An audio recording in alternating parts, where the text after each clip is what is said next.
Audio on demand from Vision Christian Media. Foundations. He says, you shall not wear material mixed with wool and linen together. And the Jewish Bible puts it this way, you are not to wear clothing woven with two kinds of thread, wool and linen together. But if you're a priest, it's different. And if you've got tassels, it's different. It all comes down to the purpose. Foundations. Understanding the Jewish foundations of our Christian faith. With Robbo Robinson and Mandy Warby.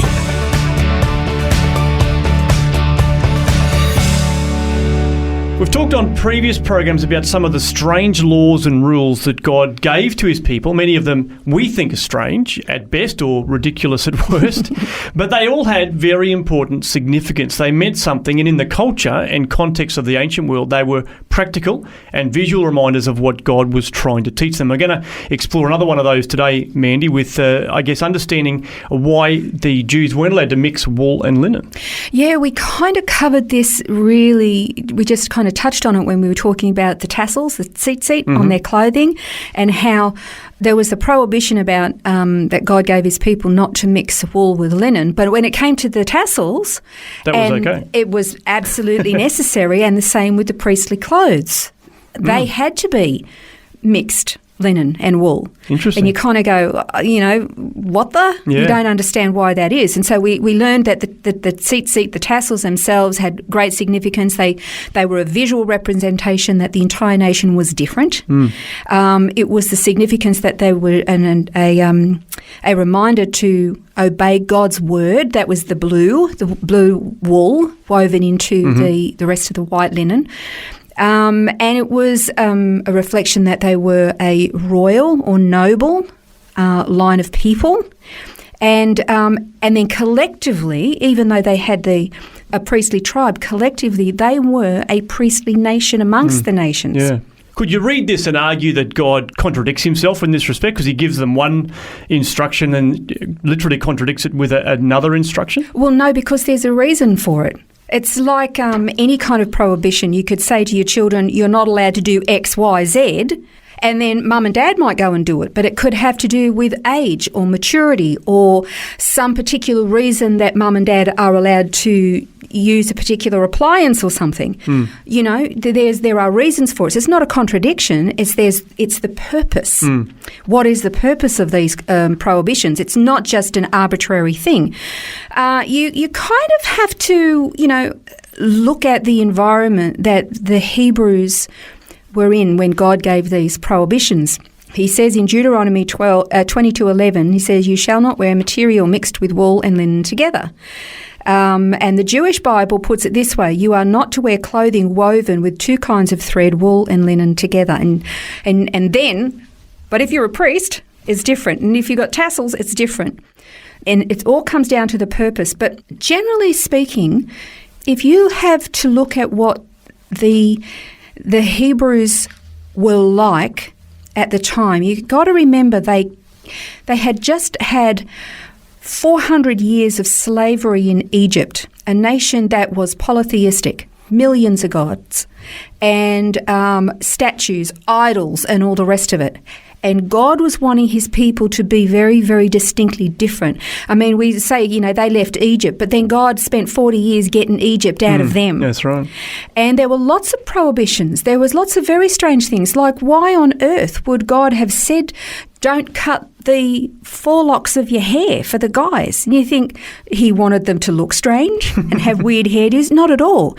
That particular practice was part and parcel of the people of that time in some of the Canaanite place where they would grow those, they would shave the front forelocks as part of their mourning ceremony. Like when I say mourning, the grieving ceremony when somebody died, it was part of a religious practice. So God said, you're not doing that. Now, that's why religious Jews today have these long curly forelocks. It's just because of that particular prohibition. Although if God was giving the law today, he probably wouldn't include that. He might include a whole lot of other things. Yeah.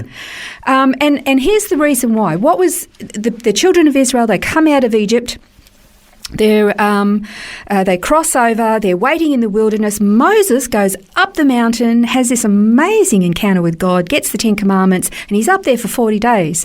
And what's the first thing the people do? They rebel. They build a golden calf. Yep. And they say, we don't know what's happened to Moses, but let's build a golden calf and we'll actually call it Yahweh, because we know that Yahweh is powerful. We just saw what he did. He just delivered us. So he done all these miracles. But we're kind of not used to this invisible guy. So we'll make something that we're familiar with. We saw lots of idols when we were in Egypt. So that will be easy. It'll get our focus and we'll worship God that way. We'll call him Yahweh. And here's the thing, these people had to learn a totally different way. So God put these prohibitions in place for a reason. And it was really, really important because they were a priestly nation. Now then, while they're learning that they're a priestly nation, and they did, you remember Korah?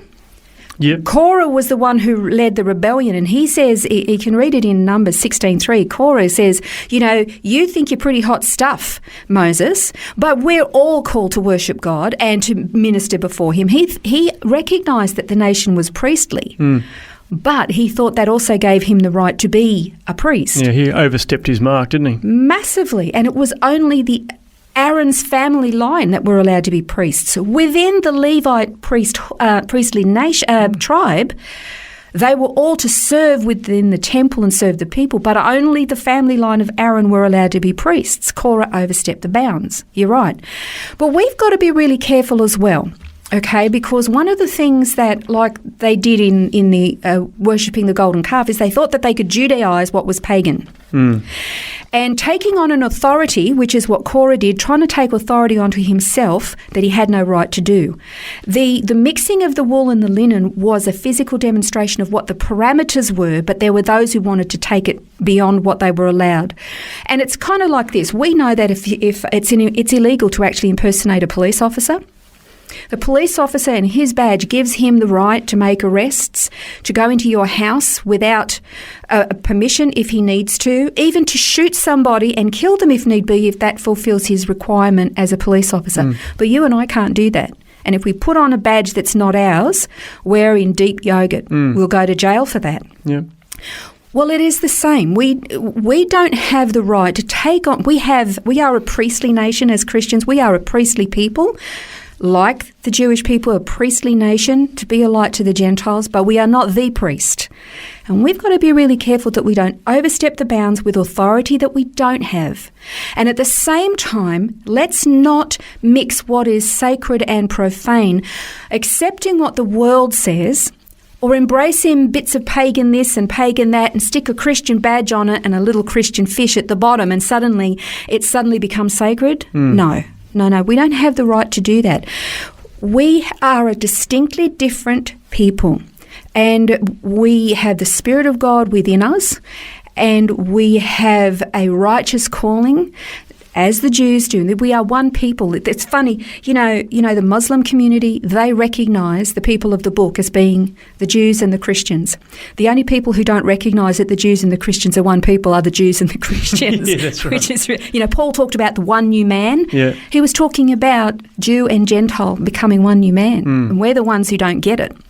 So we have this righteous calling, a priestly calling. But within that priestly calling, there are also boundaries and parameters that we're supposed to live within. And that is to be conformed to the Word of God, not overstep the bounds, accepting or claiming authority and power that we don't have. That belongs to the priest. And we have a high priest, a great high priest, and he is also the head of this body. Yeah. We don't direct the head directs us.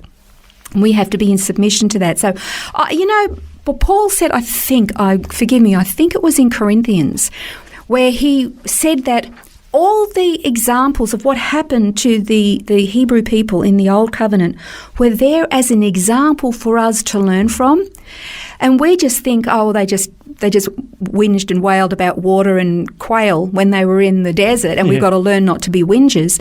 No, there was so much that they had to live by, according to, and how they conducted themselves. And it's all example for us to learn. And that's why there's the prohibition of mixing wool and linen for the general populace, but for the function of the priesthood and as a distinctly different people, that's why it was actually required. Yeah. I guess at the end of the day, it's about submitting to the authority of the Lord. If you don't understand the command, it doesn't mean you don't do it. You do it anyway, even though you may not understand why he's given that instruction. Yeah. Well, hopefully that helps to explain why the Jews were instructed not to mix wool and linen. As always, there's more in the notes. You can check them out online at vision.org.au/foundations. Well, on the next program, we're going to be looking at a new definition of the word weird. This has been Foundations, a look at the Jewish foundations of our Christian faith. For study notes, resources and more, see vision.org.au/foundations.